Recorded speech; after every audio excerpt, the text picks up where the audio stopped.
Bonjour et bienvenue sur ma chaîne des carnets en cristal. Je suis Ambre Turquoise, artiste-auteur, et aujourd'hui je vais continuer de répondre à la question pourquoi pratiquer l'écriture de soi, et je vais t'en donner 3 raisons supplémentaires.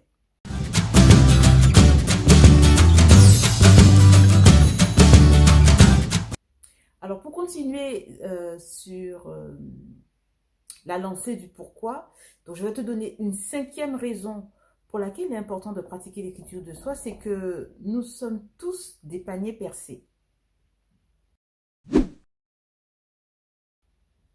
Par l'expression panier percé, je veux dire par là que nous tous nous oublions des choses au quotidien, nous oublions. Mais je vais te raconter une histoire. Imagine, toi, très cher jeune, tu es en vacances chez tes grands-parents en ce moment et au cours d'un repas, tes grands-parents te racontent euh, quelque chose qui s'est passé en rapport avec ta naissance. Par exemple, que tes parents se sont chamaillés à cause du choix du prénom. Ta maman voulait te donner un prénom qui lui rappelle quelque chose de bien, une situation tendre, un bon souvenir, tandis que ton père n'était pas d'accord. Lui, il voulait un autre prénom qui lui tenait particulièrement à cœur, mais sans plus, quoi. Et bon, tes parents se sont pris la tête quand même par rapport à ça. Je tiens à préciser que ce récit sort de mon imagination. Alors, s'il y en a qui ont vécu cette situation pour de vrai, je ne suis pas au courant.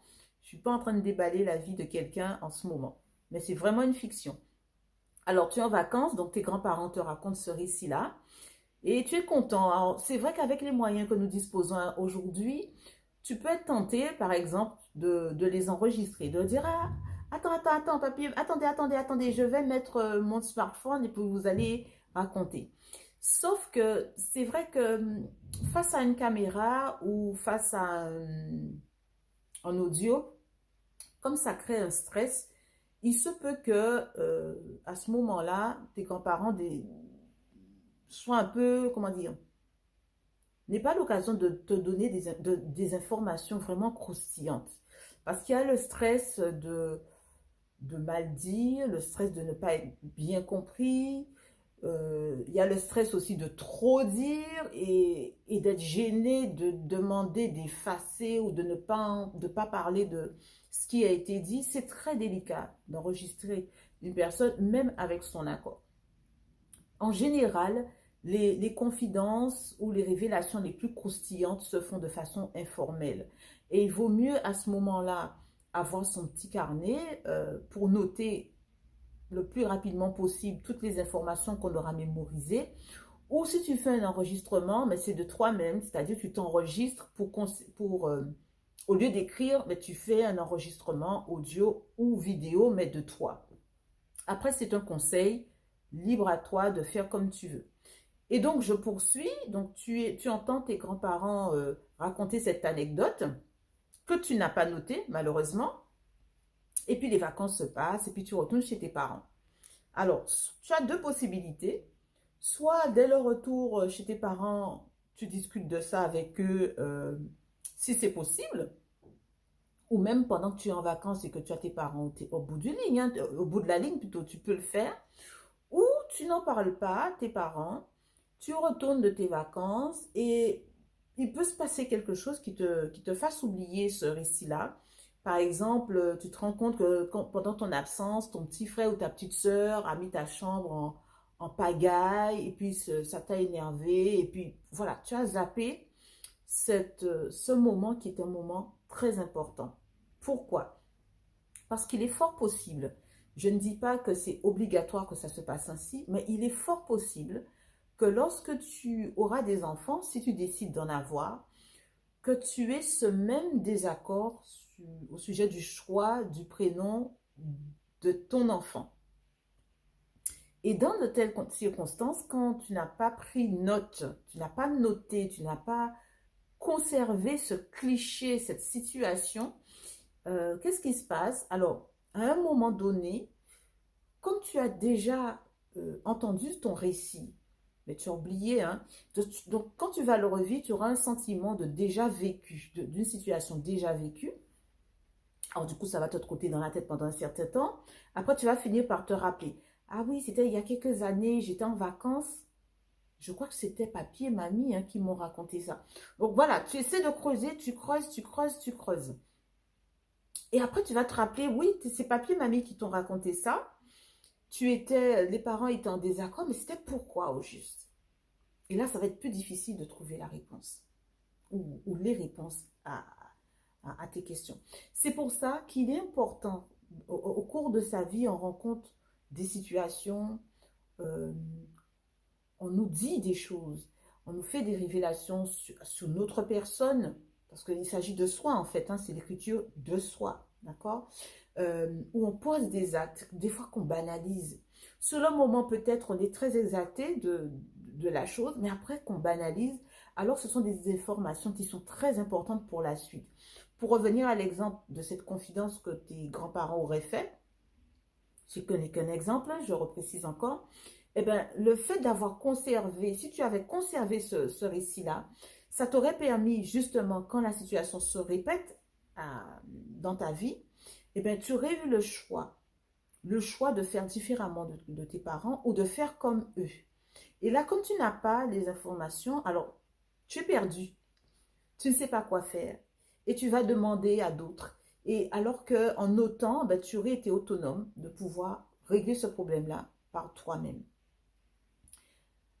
On est des paniers percés aussi en ce qui concerne les bonnes choses qui arrivent dans notre vie et les actes positifs que nous posons dans nos vies. Ce sont des choses très importantes à noter pour pouvoir les relire dans les moments les plus sombres de notre vie. Parce que c'est dans ces moments-là où on est découragé, où on perd de la valeur, on pense perdre de la valeur, on pense que ce qu'on a n'a pas de la valeur et même les personnes qui nous entourent. Alors que quand on a l'habitude de pratiquer la gratitude, de noter les sujets de reconnaissance et les actes qu'on a posés de positifs, dans la journée, même quand on le fait, eh ben, s'il s'est passé des choses négatives au cours de la journée, mais on va finir par se rendre compte, après tout, la journée ne s'est pas si mal passée que ça. Parce que ben, tu auras réussi quand même à noter 3 ou 5 bonnes choses qui se seraient passées dans la journée. Et voilà, tu te rendrais compte quand même que bon, ça va bien quand même. D'accord? Et avec le cumul de toutes ces choses positives, dans la vie, on ne sait jamais qu'est-ce qui peut arriver. On peut vraiment avoir de très gros coups durs.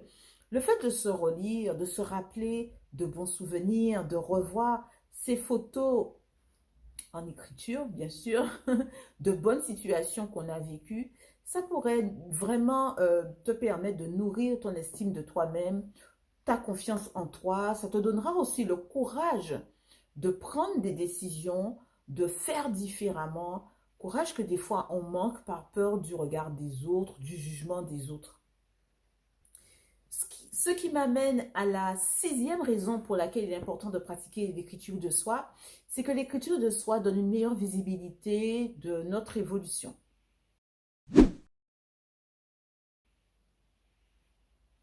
Alors, comme les situations ont tendance à se répéter au fil des générations ou même dans notre propre vie, il est important de noter des clichés de situations qu'on rencontre, de noter nos sentiments, les sentiments que tu as eus, tes émotions, tes réactions et pourquoi.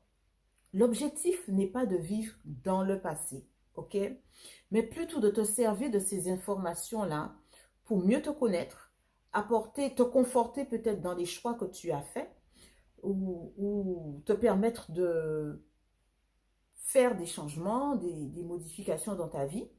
Et aussi, tu pourras mieux apprécier le stade où tu es si tu sais d'où tu viens avec les détails que tu auras conservés parce qu'ils sont pertinents à tes yeux. Qui m'amène à la 7e raison pour laquelle il est important de pratiquer l'écriture de soi, c'est que ce moment passé à écrire te permet de te déconnecter euh, et aussi de développer ta créativité.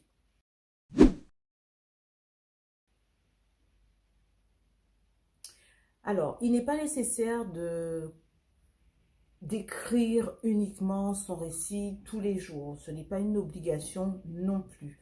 Mais tu peux décider d'utiliser tes carnets aussi pour, à certains moments, au lieu d'écrire justement des récits ou ce qui s'est passé dans ta vie ou tes sujets de gratitude, tu peux décider aussi de mettre des croquis, de faire du collage, du coloriage, de noter de la poésie ou peut-être même si tu es une personne croyante, d'écrire ce pourquoi tu as prié et de te rendre compte plus tard comment tes prières ont été exaucées et dans quelles circonstances par exemple.